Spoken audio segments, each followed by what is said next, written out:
একসময়ের বেকার তরুণী ইয়াসমিন আক্তার ৩০০ পাখি দিয়ে শুরু করেন কোয়েল পালন। ১ বছরে বেড়ে দাঁড়ায় ২ থেকে ২.৫ হাজারে। রোগবালাই কম হয়, লাভও হয় বেশি। কোয়েলের মাংসের স্বাদ ভালো হওয়ায় বিক্রিও বেশ।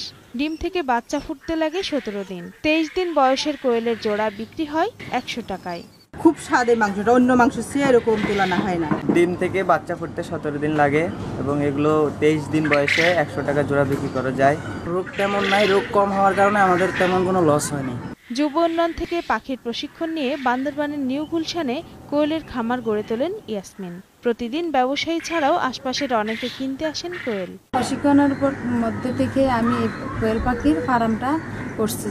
কোয়েল পাখির মাংস ও ডিম পুষ্টিগুণ সমৃদ্ধ হওয়ায় চাহিদা বেশি থাকায় এর চাষ বাড়ছে বলে জানায় জেলা কৃত্রিম প্রজনন কেন্দ্র। ইহার রোগ বালাই কম, মৃত্যু হার কম, অল্প পয়সা পুঁজি খাটিয়ে অধিক লাভ করা সম্ভব। সরকারি সাহায্য সহযোগিতা ও উৎসাহ পেলে কোয়েল পাখির খামার গড়ে অনেকেই হতে পারেন স্বাবলম্বী। ডেস্ক রিপোর্ট, ২১শে টেলিভিশন।